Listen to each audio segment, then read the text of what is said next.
जय जय रघुवीर समर्थ. समर्थ म्हणतात की सुख हे आपल्या पशीच असतं, फक्त आपण सुखाचा शोध घेत बसतो असं समर्थ आपल्याला इथे सांगतात. आणि म्हणूनच समर्थ म्हणतात की सुख आणि दुःख या दोघांनाही तुम्ही सामोरे जा. आणि समर्थ म्हणतात की सुख आणि दुःख ह्या एकच नाण्याच्या दोन बाजू आहेत. सुख आणि दुःख ह्या एकच नाण्याच्या दोन बाजू आहेत आणि दोन्हीतूनही आपल्याला शिकायला मिळते. दोन्हीतूनही आपल्याला काहीतरी अनुभव मिळतो, काहीतरी शिकायला मिळतं. आणि म्हणूनच समर्थ म्हणतात की सुख आणि दुःख या दोघांनाही आपल्याला सामोरे जाता आलं पाहिजे आणि त्यातूनच आपल्याला आनंद प्राप्त करून घेता आलं पाहिजे असं समर्थ आपल्याला इथे सांगतात. आणि म्हणूनच समर्थ म्हणतात की श्रीकृष्णांनाही किती समस्यांना आणि किती संकटांना सामोरे जावे लागले, तरीही श्रीकृष्णांनी स्वतःच्या चेहऱ्यावरचे हास्य कधीही कमी केले नाही असं समर्थ आपल्याला इथे सांगतात. श्रीकृष्णाच्या जन्माआधीच त्यांचा मामा कंस यांनी त्यांना मारण्याचीही योजना आखल्या होत्या. श्रीकृष्णाच्या जन्माआधीच त्यांचा मामा कंस यांनी श्रीकृष्णांना मारण्याची योजना अगोदरच आखून ठेवल्या होत्या. बघा म्हटले समर्थ, म्हणजे जन्माला यायच्या अगोदर पासून श्रीकृष्णांना मारण्याची तयारी त्यांच्या मामा कंस यांनी केली होती. आणि म्हणून समर्थ म्हणतात की महाभारतातील युद्धसमयी, महाभारतामध्येही युद्धाच्या वेळेस त्यांनी अर्जुनाच्या सारथी होण्याचे पत्करले, अर्जुनाच्या रथाचे सारथी होण्याचे पत्करले. पण शेवटच्या क्षणी मात्र अर्जुनाने सारी शस्त्रे खाली ठेवून दिली आणि श्रीकृष्णांना सांगितलं की मी युद्धाला तयार नाही, मी युद्ध हे करणार नाही. त्यावेळेस सुद्धा श्रीकृष्णांसाठी भरपूर समस्या निर्माण झाल्या. ऐन वेळेस मात्र अर्जुनाने युद्ध करण्यासाठी नकार दिला.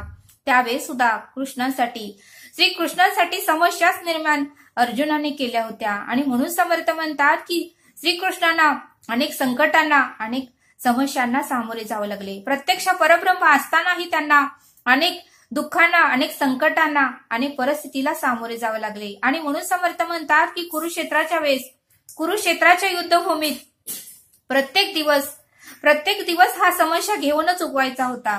कुरुक्षेत्राच्या युद्धभूमीत प्रत्येक दिवस हा समस्या घेऊनच उगवत होता. आणि म्हणून समर्थ म्हणतात की अर्जुनाच्या दिशेने फेकलेला प्रत्येक बाण श्रीकृष्णाला अभिवंदन करूनच पुढे जात होता. अर्जुनाच्या दिशेने फेकलेले प्रत्येक बाण हे श्रीकृष्णांना अभिवंदन, नमस्कार करूनच पुढे जात होता. आणि म्हणूनच समर्थ म्हणतात की शेवटच्या क्षणापर्यंत श्रीकृष्णाने अर्जुनाची साथ सोडली नाही आणि शेवटच्या क्षणापर्यंत श्रीकृष्णाच्या चेहऱ्यावर हे स्मित हास्यच होते, ते कधीही उदास नव्हते असं समर्थ आपल्याला इथे सांगतात. आणि म्हणूनच समर्थ म्हणतात की प्रत्येकाच्या आयुष्यात सुख आणि दुःख येतच असतं आणि दुःख आलं म्हणूनही रडू नका आणि सुख आलं म्हणूनही जास्तही अहंकार बाळगू नका असं समर्थ आपल्याला इथे सांगतात. आणि हे दोन्ही आयुष्यात येणे फार गरजेचं आहे, कारण सुख असल्यावर दुःखाची जाणीव होणार नाही आणि दुःख असल्यावर सुखाची जाणीव होत नाही. आणि म्हणूनच समर्थ आपल्याला सुख नंतर दुःख देतात आणि दुःख नंतर सुख देतात. आणि म्हणून समर्थ म्हणतात की ऊन आणि सावली आपल्या आयुष्यात येत असतात, पण कायमस्वरूपी ऊनही आयुष्यात राहत नाही आणि कायमस्वरूपी सावलीही आयुष्यात राहत नाही. ऊन कडक आल्यानंतर पावसाळा येणार आहे आणि पावसानंतर ऊन पडणारच आहे असं समर्थ आपल्याला इथे सांगतात. आणि म्हणून समर्थ म्हणतात की निसर्गाकडूनही आपल्याला बरंच काही शिकायला मिळतं. आणि म्हणून समर्थ म्हणतात की सुख आणि दुःख आल्याशिवाय आयुष्यामध्ये अनुभवही येत नाही आणि आपण काही शिकूही शकत नाही असं समर्थ आपल्याला इथे सांगतात. आणि हे समजावून सांगण्यासाठी समर्थ आपल्याला एक बोध देतात. एक बळीराम नावाचे भाऊ होते आणि त्यांना नेहमी वाटायचं की मी सुखात नाहीये, मला सुख पाहिजे. मग एका जिवलग मित्र त्या बळीरामाला भेटले आणि बळीराम म्हणाले, अरे मित्रा, मी खूप उदास आहे, मी खूप टेन्शन मध्ये आहे. त्यावेळेस त्या मित्राने विचारलं, अरे बळीराम, तुला काय झालं आहे? एवढी मोठी संपत्ती आहे, प्रॉपर्टी आहे, तुला मुलं बाळ आहे, संसार उत्तमाचा आहे, शेती आहे, मग तू दुःखात का आहे? तरीही तो बळीराम म्हणाला, नाही रे, मला तरीही सुख हवं आहे, मी दुःखातच आहे असं मला नेहमी वाटतं. त्यावेळेस त्या मित्राने त्या बळीरामाला सल्ला दिला की तू काय कर, तुझी सर्व संपत्ती तू कोणाला तरी दान कर, म्हणजे तुला सुख प्राप्त होईल. त्यावेळेस बळीरामनेही त्या मित्राच्या बोलण्यावर विश्वास ठेवला आणि दुसऱ्या दिवशी आपलं सर्व काही सोनं, पैसा, हिरे, दागदागिने, सर्व काही शेतीची कागदपत्र एका गाठोड्यात बांधली आणि एका आश्रमामध्ये साधूच्या आश्रमामध्ये गेले आणि साधू महाराजांना म्हणाले की हे साधू महाराज, मी माझी सर्व प्रॉपर्टी, माझी सर्व संपत्ती, माझी सर्व शेतीची कागदपत्र, मी सर्व माझ्या घराची कागदपत्र ह्या गाठोड्यात बांधली आहेत आणि हे मी तुमच्या स्वाधीन करणार आहे. मला सुख प्राप्त करून घ्यायचं आहे आणि हे दिल्यानंतर मला सुख समाधानाने शांती प्राप्त होईल ना. त्यावेळेस साधू महाराजांनी त्याच्या बोलण्याकडे थोडं दुर्लक्ष केलं. दुसऱ्या वेळेस मात्र बळीरामने परत साधू महाराजांना विचारलं की हे साधू महाराज, मी या गटोड्यामध्ये माझी सर्व इस्टेट, माझी सर्व संपत्ती बांधून आणलेली आहे आणि हे तुम्ही घ्या आणि मला सुखात ठेवा. त्यावेळेस साधू महाराजांनी त्याच्याकडे लक्ष दिलं आणि साधू महाराजांनी बळीरामची नजर इकडे तिकडे होत नाही तोपर्यंत ते गटुडं बांधून ते साधू महाराज पळू लागले. त्यावेळेस मात्र त्या बळीरामला फार वाईट वाटू लागलं की हे साधू महाराजांवर मी किती विश्वास ठेवला, साधू महाराजांवर दृढ विश्वास ठेवून मी माझी सर्व संपत्ती, माझी सर्व प्रॉपर्टी, माझी घराची कागदपत्र, शेतीची कागदपत्र या गाठोड्यात बांधली आणि साधू महाराजांना मी स्वाधीन केली. पण साधू महाराज हे चोर निघाले आणि त्यावेळेस मात्र बळीरामला खूप राग आला आणि तो रागाने त्याचे डोळे लालबुंद झाले आणि मग तो बळीराम साधू महाराजांच्या पाठीमागे पळू लागला. साधू महाराज मात्र जोर जोरात पळू लागले, तसा बळीरामही त्यांच्या पाठीमागे जोर जोरात पळू लागले आणि असंच 15-20 मिनिटं चालू झाल्यानंतर साधू महाराज परत आपल्या आश्रमामध्ये येऊन बसले आणि मग बळीरामही त्या आश्रमामध्ये येऊन बसले. त्यावेळेस मात्र बळीराम थोडा शांत बसला, साधू महाराजही बसले. साधू महाराज त्या बळीरामला म्हणाले, अरे बळीरामा, दुःखात होतास ना, तुला वाईट वाटलं ना आणि तुला भरपूर राग आला ना माझा की मी तुझी सर्व संपत्ती, मी तुझी सर्व प्रॉपर्टी, पैसा, दागदागिने, सोने, हिरे सर्व गटोड्यातलं असलेलं मी घेऊन पळून चाललो म्हणून.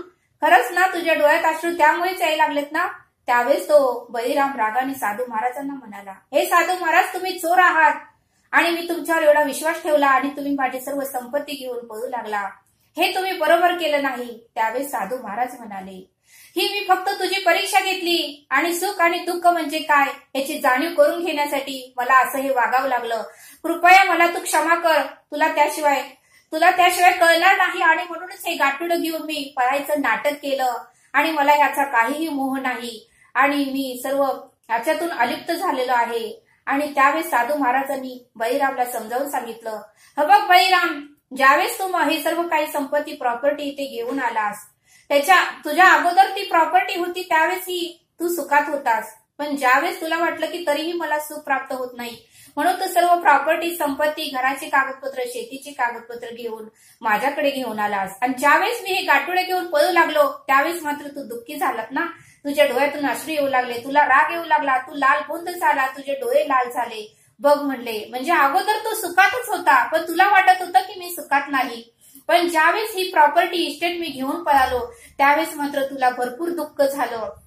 एवढं दुःख झालं की आयुष्यात कधीही तुला एवढं दुःख झालं नसेल तेवढं मी ही इस्टेट घेऊन पळू लागल्यावर तुला झालं. याचा अर्थ तू इस्टेट असतानाही सुखातच होता, फक्त तुला त्याची जाणीव करून घेण्यासाठी मी हे गाठोडे घेऊन पळून गेलो. त्यावेळेस मात्र बळीरामला स्वतःची चूक कळाली आणि बळीरामने साधू महाराजांना साक्षात दंडवत घातला. हे साधू महाराज, मला क्षमा करा, मी तुमच्यावर नाही तो आरोप केला. खरंच तुम्ही माझे गुरु आहात, खरंच तुम्ही माझे ज्ञानी आहात, तुम्ही मला उत्तमाचा मार्ग दाखवला. सुख म्हणजे काय आणि दुःख म्हणजे काय याची तुम्ही मला जाणीव करून दिली आणि आजपासून मी तुम्हाला तुमचा गुरु केला आहे. त्यावेळेस साधू महाराज म्हणाले, हे इस्टेटीची, या प्रॉपर्टीची, सोन्याची मला काहीही गरज नाही. हे तू घेऊन जा आणि सुखा समाधानाने तुझा संसार कर आणि तुझ्या मनशांतीसाठी तू रोज माझ्याकडे येत जा. मी तुला रोज श्रवण निरूपण सांगत जाईल. आणि असं करून तो बळीराम ते सर्व काही प्रॉपर्टी, सोनं वगैरे घेऊन आपल्या घरी गेला आणि आनंदाने तो राहू लागला. बघा म्हणजे समर्थ, या बोधातून आपल्याला हे शिकायला मिळतं की सुख हे आपल्या पशीच असतं. फक्त आपण सुख नाही म्हणत बसून आलेला अनमोल क्षण सुद्धा वाया घालवतो. आणि म्हणून समर्थ म्हणतात की आयुष्यामध्ये आपल्या सर्व लोक आहेत, आई वडील आहेत, भाऊ बहीण आहे, सर्व काही कुटुंब असतं. त्यावेळेस आपल्याला त्यांची किंमत कळत नाही. पण एखाद्या वेळेस आपल्या घरातील आई किंवा वडील किंवा भाऊ जर आपल्या आयुष्यातून निघून गेल्यावर मग मात्र आपल्याला दुःख होतं आणि प्रत्येक क्षण आपण आठवून ढसाढसा रडतो. आणि म्हणून समर्थ म्हणतात की प्रत्येक क्षणाचा आनंद घ्या.